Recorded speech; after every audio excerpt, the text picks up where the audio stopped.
Bom dia, meu Rio de Janeiro. Bom dia, meu Brasil. Eu confesso que hoje está sendo um dos dias mais difíceis da minha vida. Porque nós vamos falar aqui sobre a vida de inocentes.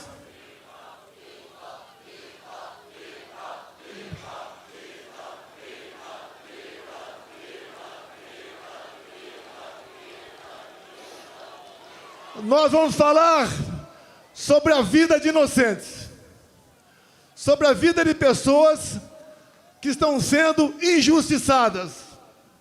Eu jamais esperava um dia estar lutando por anistia de pessoas de bem, de pessoas que não cometeram nenhum ato de maldade, que não tinham intenção e nem poder para fazer aquilo que estão sendo acusados. É muito comum seus governadores, Tarcísio, Mauro Mendes, Cláudio e Jorginho. Aqui nós sempre dizemos que defendemos as mulheres.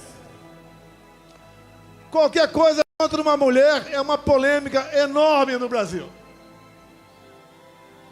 E, obviamente, mais que a defesa, devemos ter consideração com as mulheres. E olhem só, eu vou citar o nome de 5 mulheres aqui. A primeira, Débora dos Santos, está 2 anos em prisão preventiva. Está sendo julgada nesse momento em plenário virtual. Todo mundo está esperando mais uma condenação, com uma pesada pena. Eu peço a Deus que isso não ocorra. Temos também a senhora Valdete Ferreira, 73 anos de idade.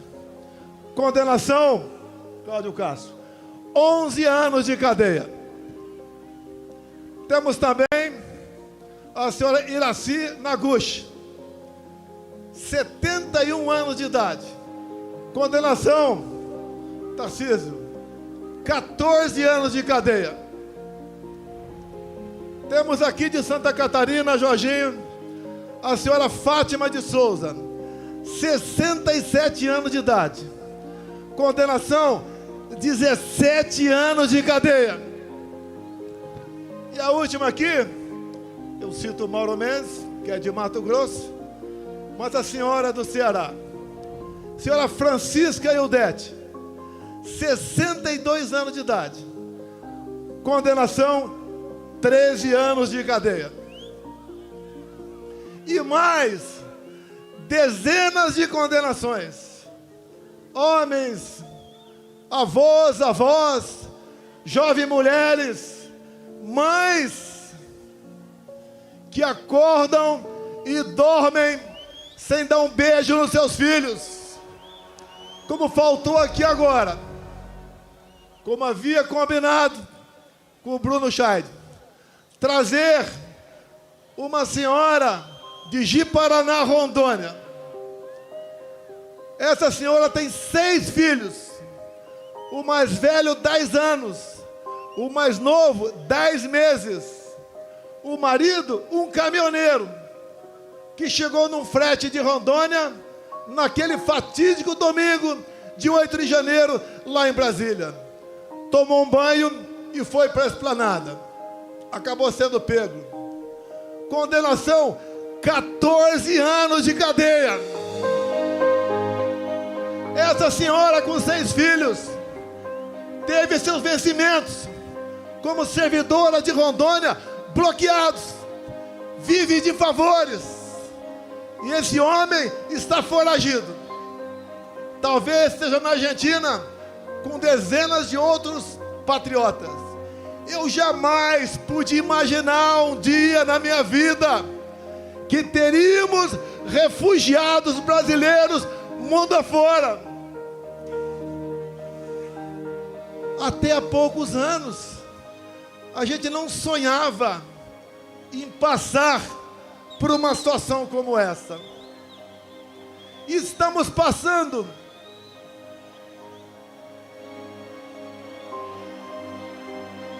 Tem alguém passando mal, é isso? As pessoas, essas senhoras, já idosas, todas mais novas do que eu. Porque na sexta-feira agora, eu chego nos meus 70 anos de idade, se Deus quiser. 70 anos bem vivido. Algumas tribulações, mas a satisfação e a consciência de estar ajudando o seu país a sair da escuridão. Essas pessoas que eu citei aqui, senhoras idosas, acusações, entre outras, dano qualificado. Elas têm força para quebrar alguma coisa? Tem alguma imagem de uma delas quebrando alguma coisa? Por que nós sabemos que a pena tem que ser aplicada a quem realmente cometeu aquele dano? Uma outra, associação criminosa armada. Essas senhoras, foi encontrada alguma arma com alguém no dia 8 de janeiro de 23? Uma outra, golpe de Estado. Como disse há poucas semanas no programa Roda Viva, ministro da Defesa José Múcio, golpe de Estado é o povo, Forças Armadas e uma liderança. Quem é a liderança ou quem foi a liderança dessas pessoas? Não tiveram. Foram atraídas para uma armadilha.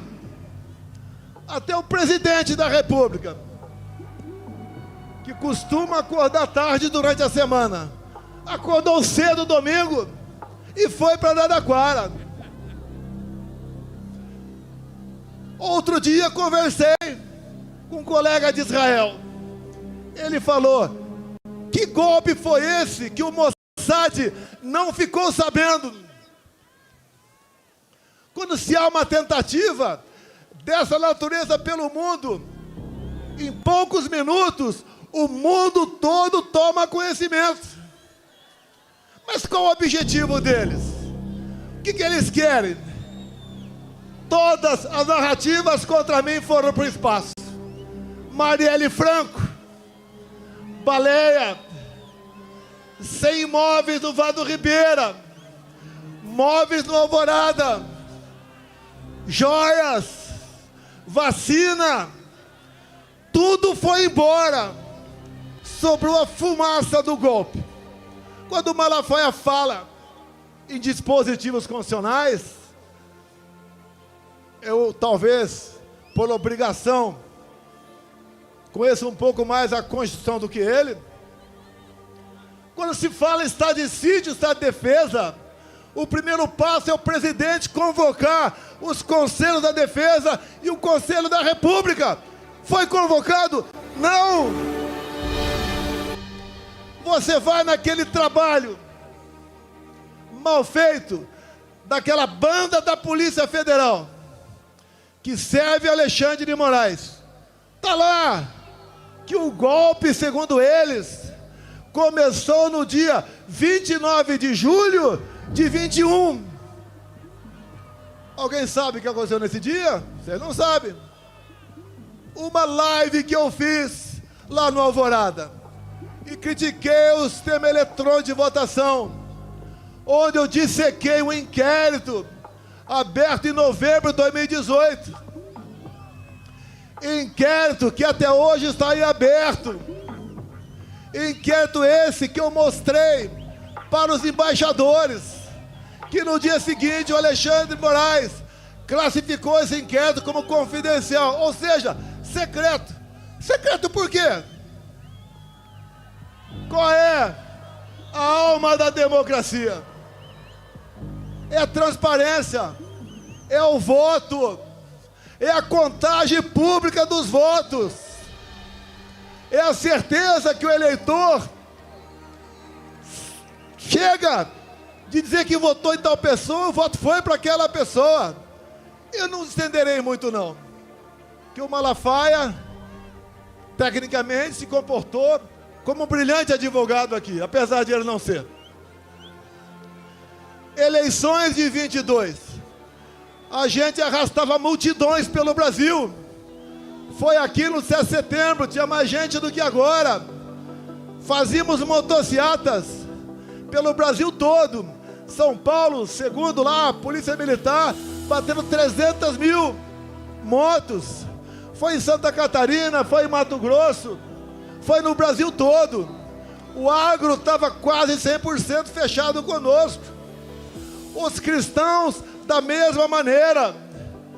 Nós tínhamos majorado com responsabilidade o Bolsa Família para R$600. Nós, com o Rogério Marinho presente aqui, levamos água para o Nordeste. A Tereza Cristina na agricultura abriu comércio com o mundo todo. O Tarcísio, com orçamento pequeno, cresceu com sua competência e atendeu o Brasil em obras de infraestrutura. O nosso governo fez o seu trabalho. Por que perdeu a eleição? Por que perdeu a eleição?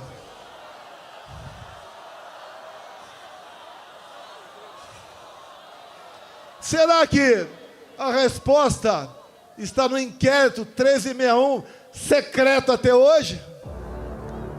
Eu cometo um crime, tranquilo, se a Rede Globo de televisão me convidar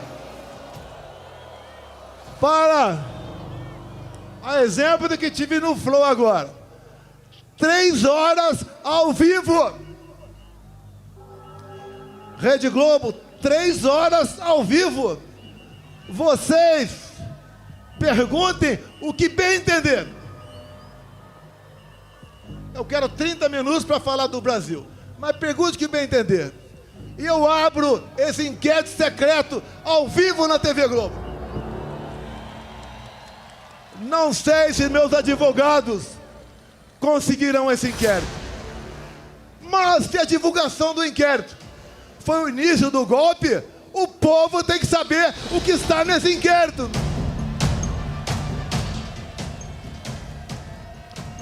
Todos os inquéritos de Alexandre de Moraes são confidenciais, secretos.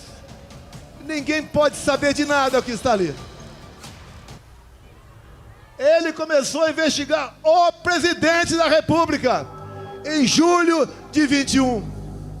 A PF não pode investigar o presidente. E não tinha um fato definido. Era um inquérito secreto, originário daquele outro, do fim do mundo. Nos acompanhava 24 horas por dia. O que eles queriam com isso? Minar a presidência da República.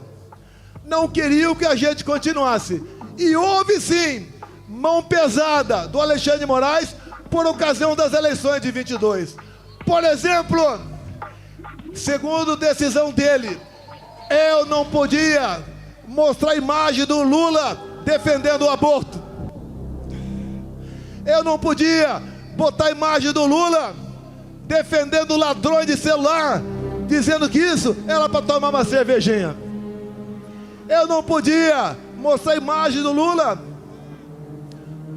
com ditadores do mundo todo.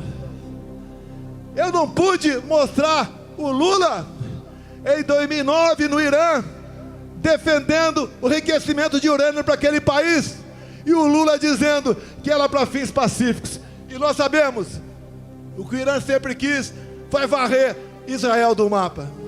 Eu não pude mostrar imagens do 7 de setembro. Eu não pude mostrar imagens do cortejo fúnebre da rainha da Inglaterra. Eu não pude mostrar trechos das minhas falas por ocasião da ONU. Ele fez uma campanha para menores de 16 e 17 anos tirar título. E essa garotada dessa faixa etária, a tendência é sempre votar na esquerda. Mais de 4 milhões de votos aí. Pelo menos 2 milhões para o outro lado. Nos foi retirado 1,5 milhão de inserções de rádio por ocasião das eleições.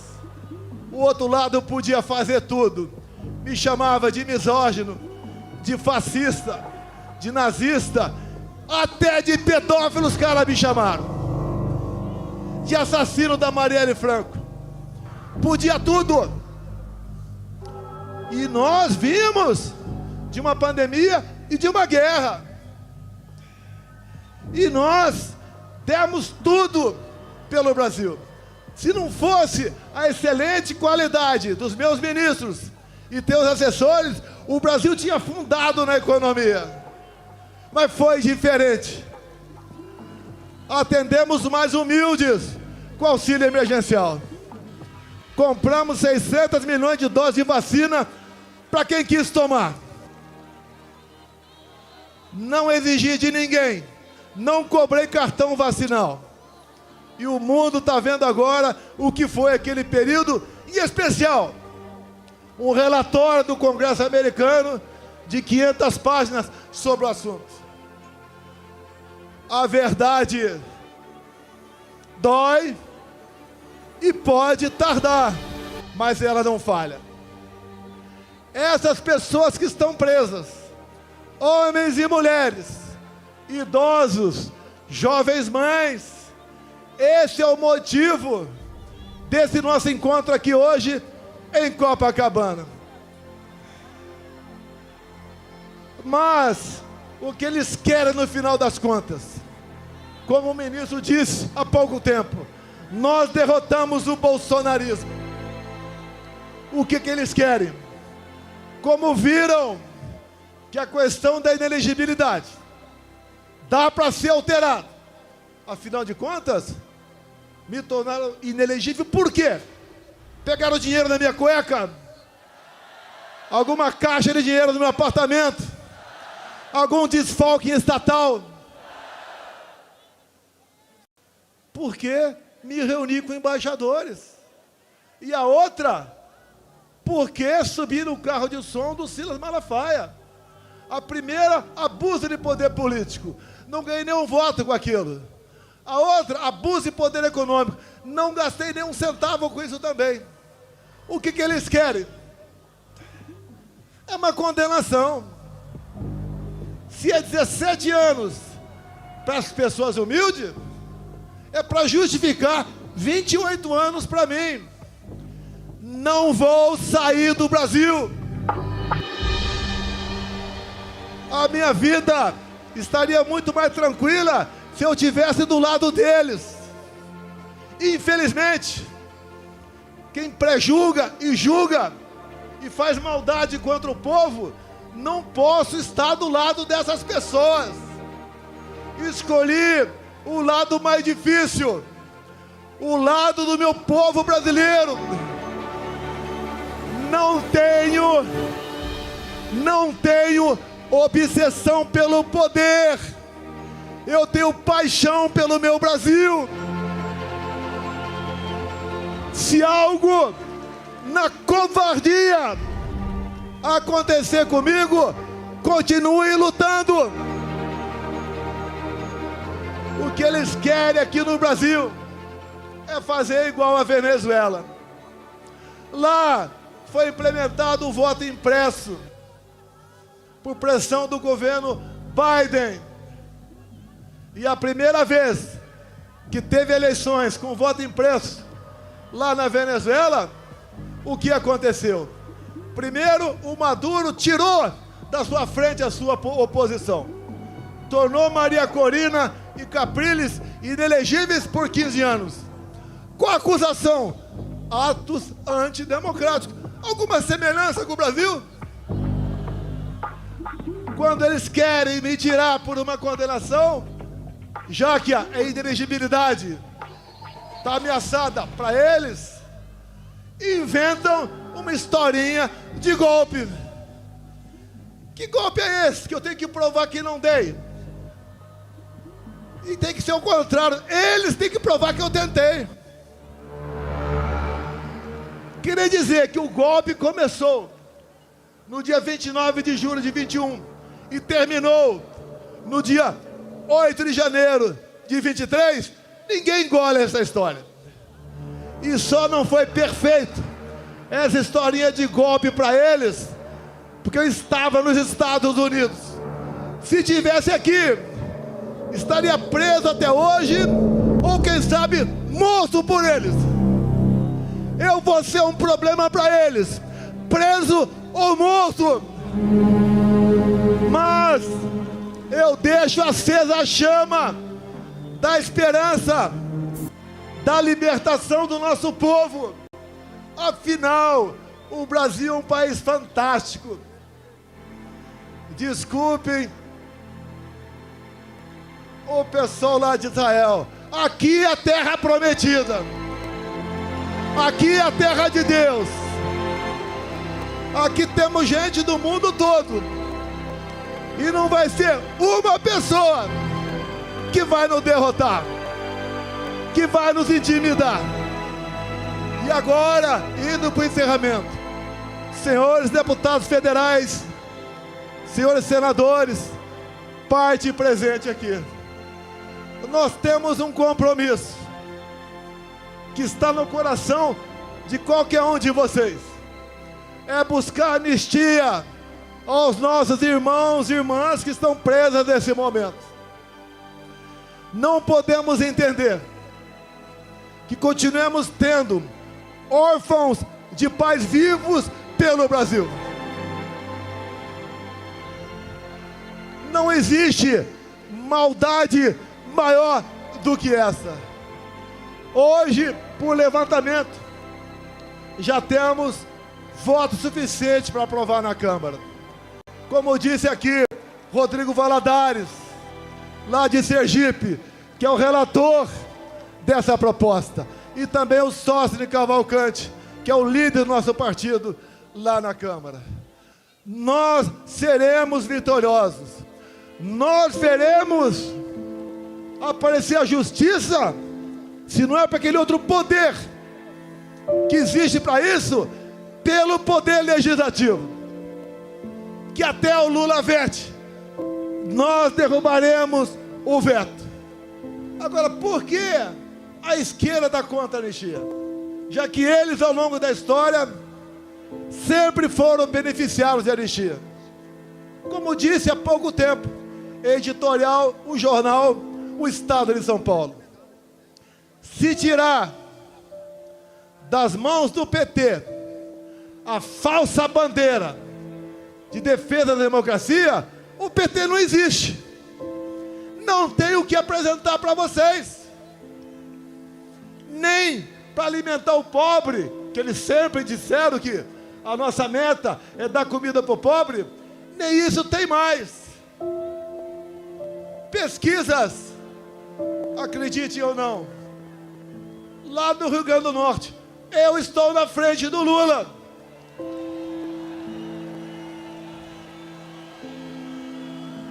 Indo para o encerramento, façamos comparações.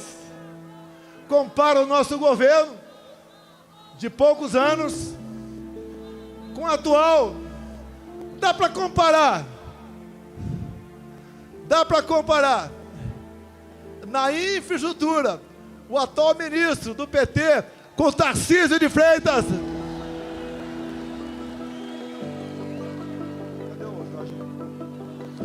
Dá para comparar aquele ministro taradão, quem diria, ministro dos Direitos Humanos. Dá para comparar o taradão com a Damares. Dá para comparar o atual ministro da Agricultura, que está fazendo o preço explodir pelo Brasil, com a Tereza Cristina. Na economia, dá para comparar o Haddad com Paulo Guedes. Dá para comparar Janja com a Michele. Nada dá para fazer comparação com esse governo. E a gente se pergunta o tempo todo: quem tirou esse cara da cadeia? Quem anulou os julgamentos? Quem trabalhou no escurinho do cinema para colocá-lo na presidência da República? Esses que fizeram esse trabalho dizem: salvamos a democracia. Essa democracia que está vivendo com prisão de inocentes, com tortura em cima de depoentes, com ameaça de censurar as mídias sociais. Sem liberdade de expressão não tem democracia. O trabalho não é fácil. Alguns querem rapidez, mas creio que o que está acontecendo vai servir de musculatura para todos, para que nós brevemente possamos dizer aqui no Brasil: eu vivo num país democrático. E quem tem que dizer o que pode ou não ser feito no Brasil é o povo brasileiro. Nós somos escravos da vontade de vocês. Sempre digo: ninguém tem o que nós temos. O que está errado? Onde erramos? Escolhas. Escolhas. Qual deveria ser, politicamente falando, a melhor região do Brasil? A mais próspera, a com mais igualdade, com mais oportunidade, com mais amor. Tinha que ser respeitosamente o nosso Nordeste. E por que não é? Não é porque o PT está há 20 anos lá, roubando o nordestino, sonegando educação para eles. Os estados com maior índice de violência, infelizmente, é o Nordeste. E aqui comigo, por coincidência, os 2 melhores, os 3 melhores em índice de violência: Mato Grosso, Santa Catarina e São Paulo. Mas, meus amigos, meus irmãos do Rio de Janeiro, eu só tenho a agradecer a vocês. Desde que vocês acolheram esse jovem garoto caipira em 73, lá em Resende, na Academia Militar, jamais eu esperava que a minha vida acontecesse tudo isso, bem como jamais esperava que na minha vida ele colocasse ao meu lado pessoas fantásticas, pessoas maravilhosas, patriotas, que têm Deus no coração. O meu ciclo vai se esgotar um dia, mas nós estamos deixando muitas pessoas capazes de me substituir no futuro. Por lá de lá não tem nenhuma liderança. Por lá de lá não tem o que falar para se apresentar junto a vocês. Nós acreditamos no futuro do nosso Brasil. E o último ato aqui, esta senhora que está do meu lado e as suas 2 filhas. Aqui é a viúva do Crezão.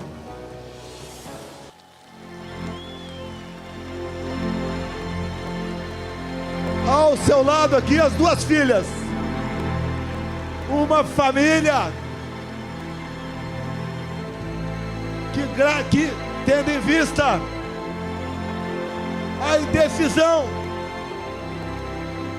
a decisão de alguém que devia usar sua caneta para fazer justiça, por 3 vezes negou a liberdade de um cardíaco para ser tratado condignamente. O Crezão acabou falecendo dentro do presídio em Brasília. É inadmissível isso daí. E por uma questão pessoal, luta pelo poder. Eles não derrotaram, nem derrotarão o bolsonarismo. Não derrotaram e nem derrotarão aqueles que defendem Deus, pátria, família e liberdade. Nós estamos mais fortes. E peço a vocês, por ocasião das eleições do ano que vem, me deem 50% da Câmara e 50% do Senado, que eu mudo os destinos do nosso Brasil.